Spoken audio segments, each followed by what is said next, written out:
insyaallah. Khair ya akhi. Syukran. Alhamdulillah. Khair ya akhi. Alhamdulillah ya akhi.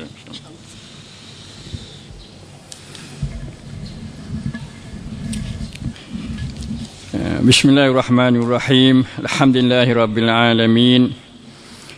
Wal 'aqibatu lil muttaqin wa la haula wa la quwwata illa billahil azim.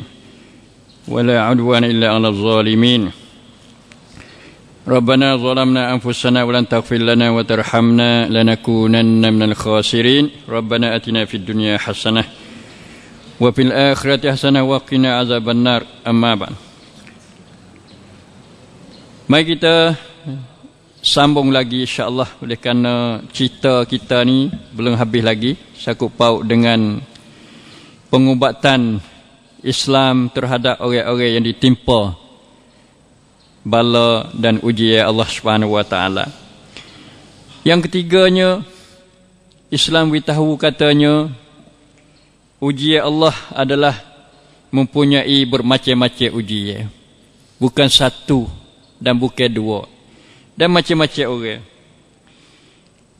Kalau kita perhati kepada sejarah para anbiya, nabi-nabi yang disebut di dalam Al-Quran, kita dapati bahawa tidak ada seorang nabi kecuali diuji. Tak ada kata nabi tak kena uji, rasul duk seni, jalan dakwah dengan licin molek, hafal dengan permaidani, jalan untuk cari orang nak dakwah tak. Semua tu diuji oleh Allah Subhanahu wa taala dengan macam-macam ujian. Nah, kita mari tengok Allah Taala uji nabi dia dengan sakit. Kita tahu dah, iaitu Nabi Ayub alaihissalam, yang mana dia tu sakit lama lah, sakit tahun-tahun panjang, lama duk sakit. Sakit dia darah daging dia jadi luruh siapa tangguh tu lah, sakit panggil. Nah, sakit teruk lah. Maka Allah Taala royak dalam suratul Anbiya, wa ayyuba iznada rabbahu anni massaniyal dur wa anta arhamur rahimin. Dan Ayub ketika dia memanggilkan Allah, dia kata sesungguhnya aku telah dikenakan oleh kemudaratan. Dia rasa mudarat kepada diri dia, rasa apa tak sihat lah. Tapi dia puji Allah, wa anta arhamur rahimin, dan engkau tu adalah Tuhan yang paling maha bersifat dengan rahmah. Tu seolah doa lah. Nah, kalau royak Tuhan kata Tuhan tu sangat rahmah, maka seolah kata oleh itu hai Tuhanku, wilah rahmat kepada aku. Tu jadi tak song Tuhan yang tinggi maha banyak rahmah, tiba-tiba tak wi rahmah orang dok kena uji, dok kena kesakitan ni. Pastajabna lahu, lalu kami terima baginya. Katanya tu ya Arhamar Rahimin, Tuhan terima dah. Pastajabna lahu, maka kami menyahuti, terima doanya. Fakasyafna ma bihi min durrin, lalu kami menyembuhkan apa yang ditimpa terhadapnya daripada kemudaratan. Wa atainahu ahlahu wa mislahum ma'ahum rahmatan min indina wa zikra lil abidin. Dan kami membawa datang kepadanya keluarganya. Sakit ni siapa pakat lari belaka. Nak kata kejinya sakit dia tu. Nah, baunya macam-macam. Tak agak nak tolong, tak agak nak bantu dah. Tu. Tapi ada cerita katanya isteri dia itulah setengah pada orang duduk dengan dia, duduk sokong dia, duduk layan dia, di mana kita ayat dah dulu. Jadi ini rahmatan min indina, rahmat dari sisi kami, dan menjadi peringatan kepada orang-orang beribadat. Orang beribadat kena ingat molek katanya Allah Ta'ala dia uji, kadang-kadang uji sakit ni banyak sekali lah. Orang boleh kata persing banyaklah orang yang ditimpa sakit, diuji sakit oleh Allah Subhanahu wa taala. Sebab tu tidak syak lagi kalau di hospital. Nah, lepas sebuah hospital, daripada hospital Cangwak ada pula hospital Tambun, hospital Ampa, daripada hospital Ampa mari pula hospital tampun lah ni anamai nama payabam lah, nama rong payabam lah kau dah. No iaitu hospital untuk rawat, untuk mengobat orang-orang sakit. Sebab setiap orang yang kena sakit, ini sunnatullah subhanahu wa ta'ala. Tuhan jadi penyakit dan bersamanya Tuhan jadi obat. Nah, oleh itu obat, mengobatlah kamu akan kesakitan kamu.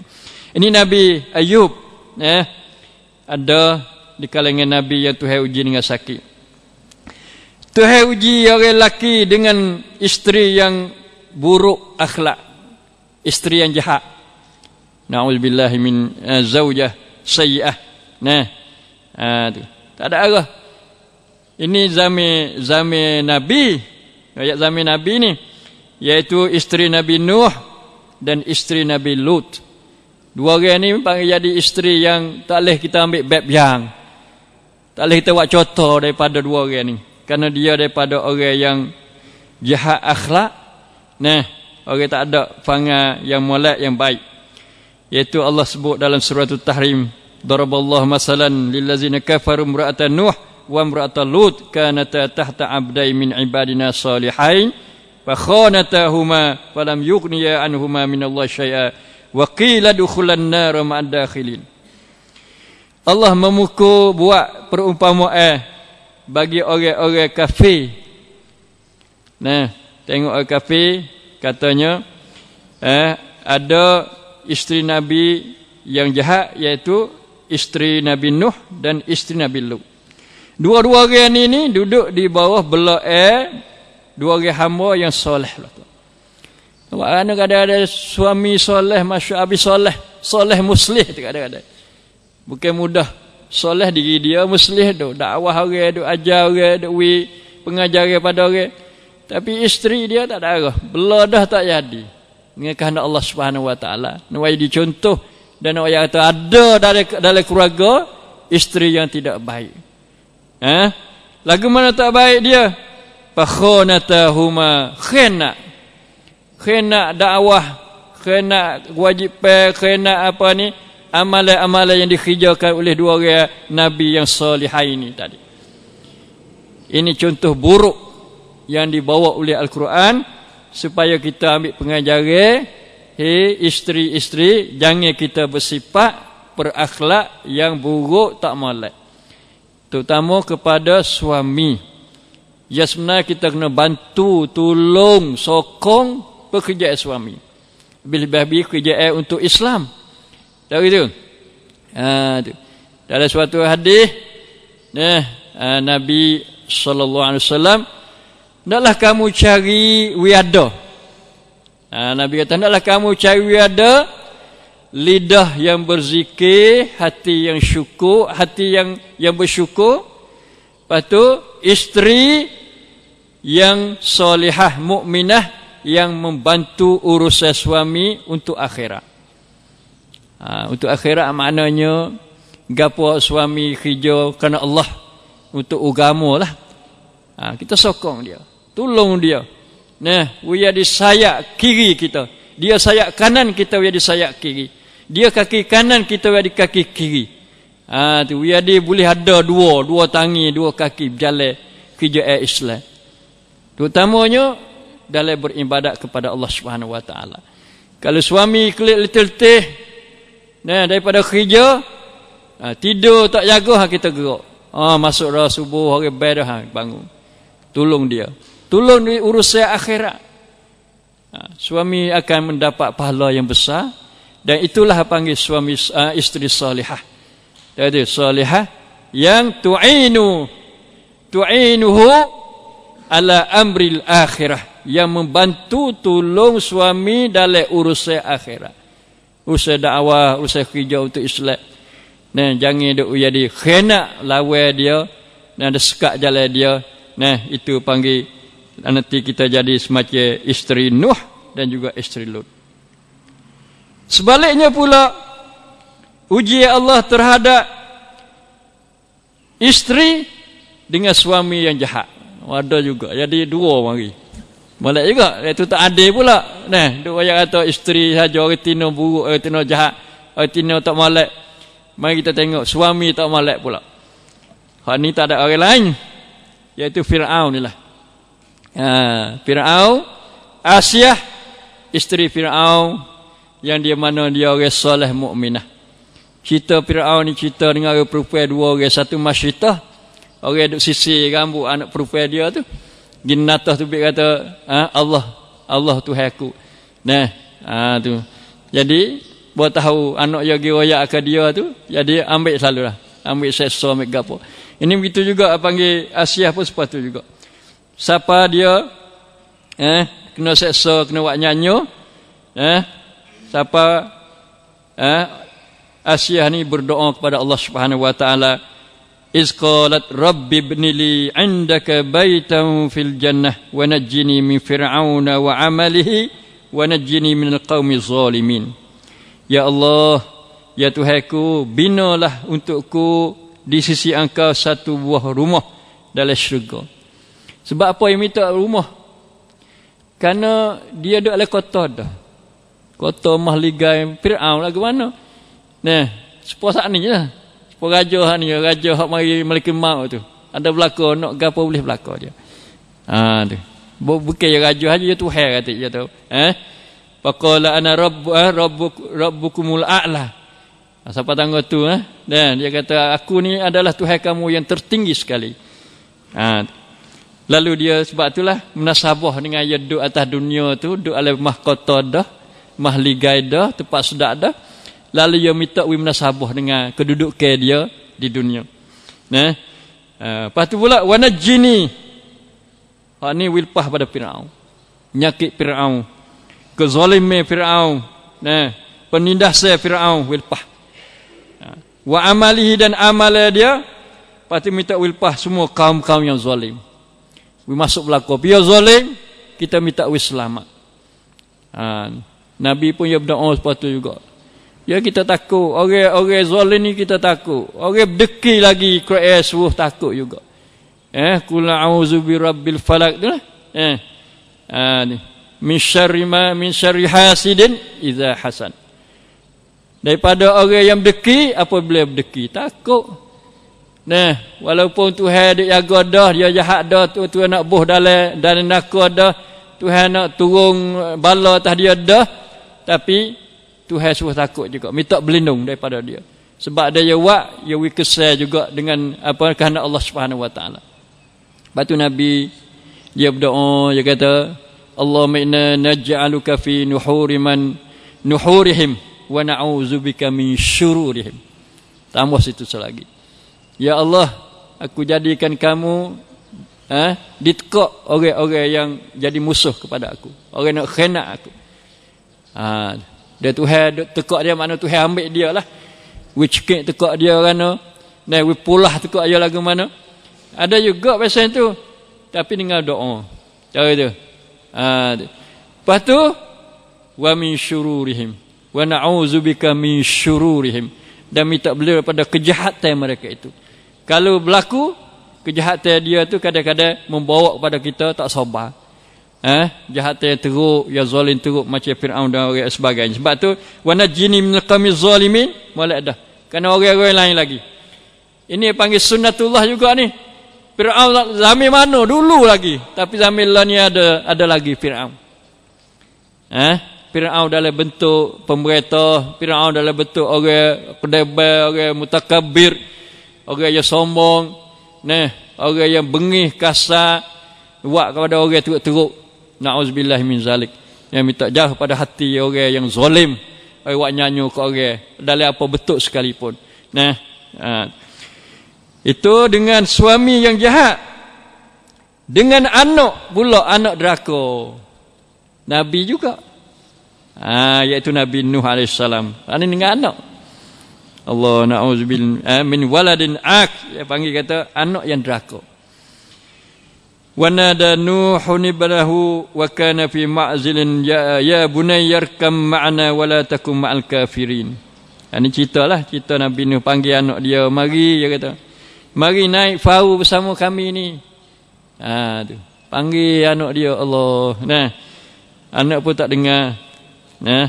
Tak dengar anak. Na'udzubillah min zalik. Lepas tu, wa kana minal mughraqin, adalah dia anak tu daripada orang-orang tergelar dari laut. Tuhai balah lalu dah situ. Nah, sebab itu kita jangan biar anak kita deraka pada kita. Belah sekuat mungkin, seupaya mungkin supaya jangan timbul anak deraka. Kerana kita kesian ke dia. Nah, kita culihnya kita masuk syurga, suami masuk syurga, pak masuk syurga, mak masuk syurga, anak masuk syurga juga bersama-sama kita. Kita tak sewi kita dalam syurga, anak dalam neraka, na'udzubillah min zalik, tak sewi. Nak sama-sama naik sebuah Fau Nabi Nuh yang membawa keselamatan dan keamanan menuju kepada kebahagiaan hidup di akhirat nanti. Nah, pakak-pakak belalah anak jadi anak yang soleh, yad'u lahu wa yastaghfir lahu. Nah, yang sentiasa doa dan minta ampun kepada ibu bapa dia, insya-Allah. Sebaliknya pula ujian seorang dengan bapa yang deraka pula dah. Bapa yang deraka, bapa kafir. Nah, siapa dia? Iaitu Nabi Ibrahim AS. Tuhan wari masya-Allah macam-macam dia wari gambar tu. Gambar tanawuk dia panggil, kuam lak lai, kan tuk sab ke Allah Subhanahu wa taala. Nabi Ibrahim lagu ni, Nabi Ayub lagu ni, Nabi Nuh lagu ni, Nabi Lut lagu ni tak serupa. Nak kita ambil buktian pengajaran dalam hidup kita ni, katanya ada orang pesan ni. Tuhan uji orang pesan ni, uji dengan orang ni. Uji dengan orang, masya-Allah. Bukan uji dengan boh dak lagi ni, bukan uji dengan tufan, dengan tsunami dan sebagainya. Ni uji dengan orang. Itu kita tahu dah cerita dia, Ibrahim dengan pak dia. Pak dia di sebelah dalal, Nabi Ibrahim di sebelah hidayah. Nah, dua-dua orang itu selalu duduk hiwar, duduk sentana sama, ajak Ibrahim ajak pak. Pak pun kata kepada anak. Jadi pak pun kena bersikap yang baik terhadap anak. Jangan dia dipak supaya pak bapa Ibrahim ni. Tahu itu.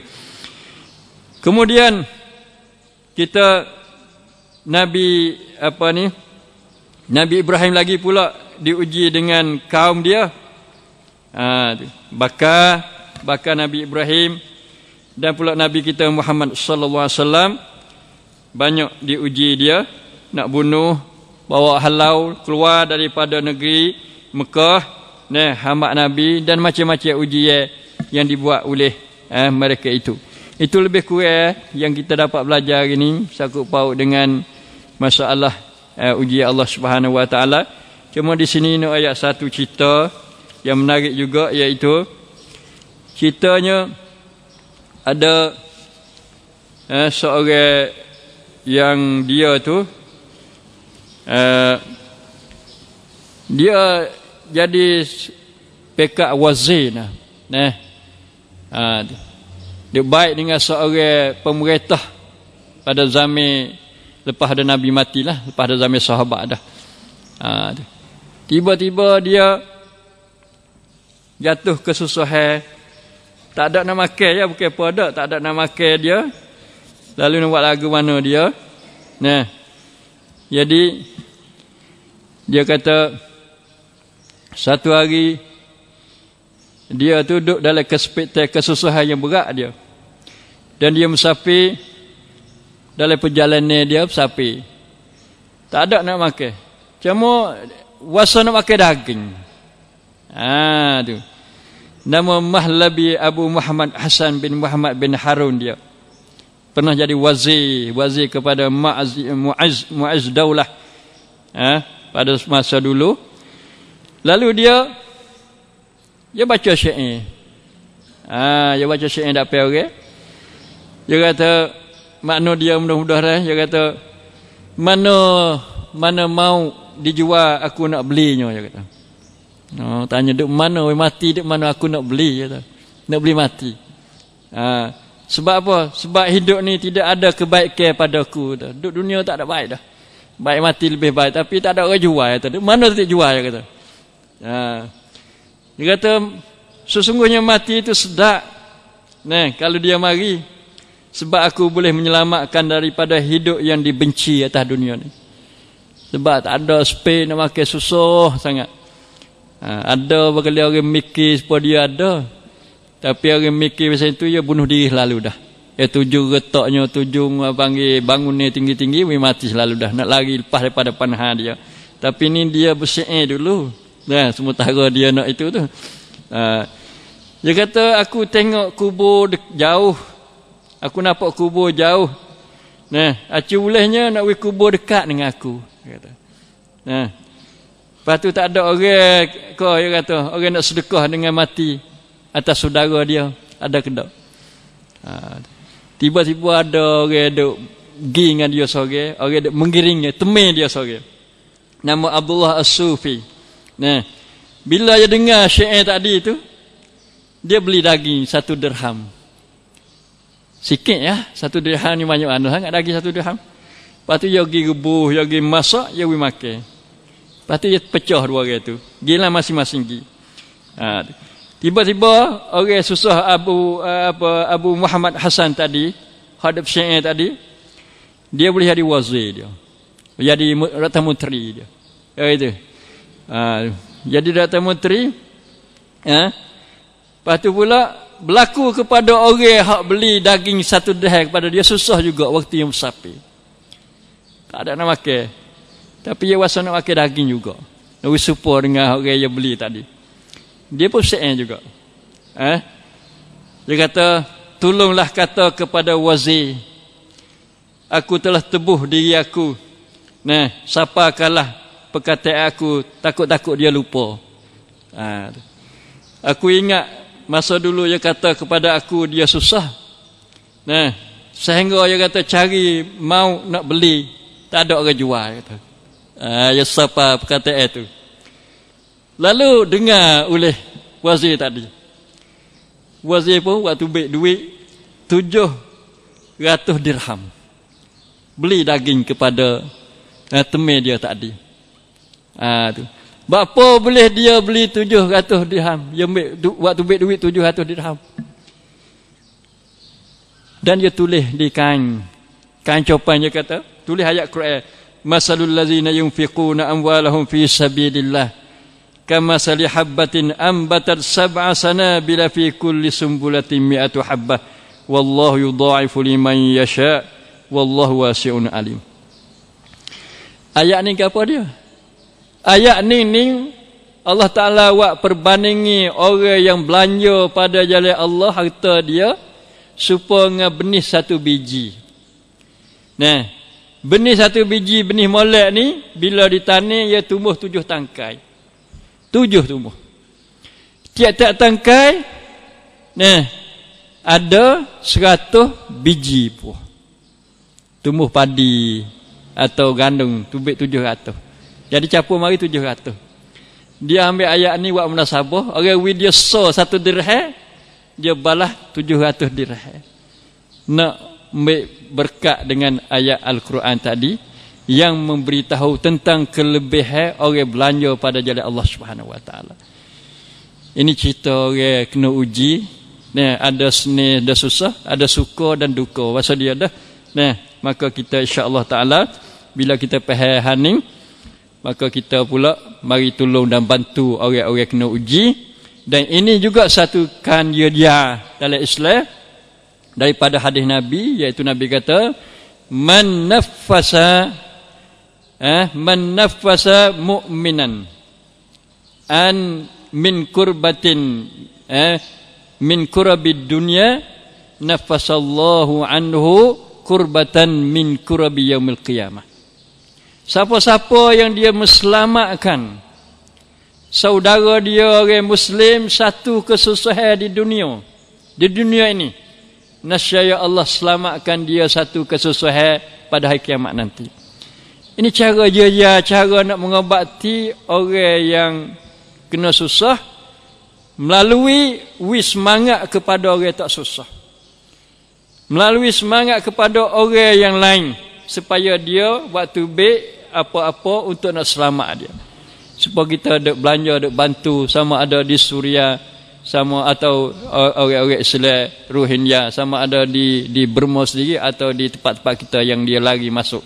Ini panggil satu cara manhaj dasar Islam dalam mengobati orang-orang yang ditimpa ujian Allah Subhanahu Wa Taala. mudah-mudahan pengajaran hari ini beri faedah pada kita untuk kita beramal dan melaksanakan ajaran Al-Quran dan juga sunnah Nabi sallallahu alaihi wasallam untuk lahirkan masyarakat yang tolong menolong seperti mana kita kata rang diaukan badai yang satu. Masal mu'minina fi tawadduhim wa tarahumihim wa ta'atufihim kamasal jasad atau kamasal jasadil wahid idza ishtaka lahu adwun tada'a lahu sairul jasadi bil humma was sahri. Nah, perumpamaan orang-orang mukmin dalam cinta kasih sayang timbang rasa lemah lembut antara satu sama lain adalah dibanding seperti jasad yang satu. Bila mengadu sakit oleh satu anggota, maka turut sakit oleh anggota-anggota lain dengan jadi dia tu wasak panah demam dan berjaga malam. Ini dia orang mukmin, hakikat orang mukmin yang saling tolong menolong antara satu sama lain. Wallahu alam wa sallallahu ala nabiyina Muhammad wa ala alihi washabbihi. Wassalamu alaikum warahmatullahi wabarakatuh.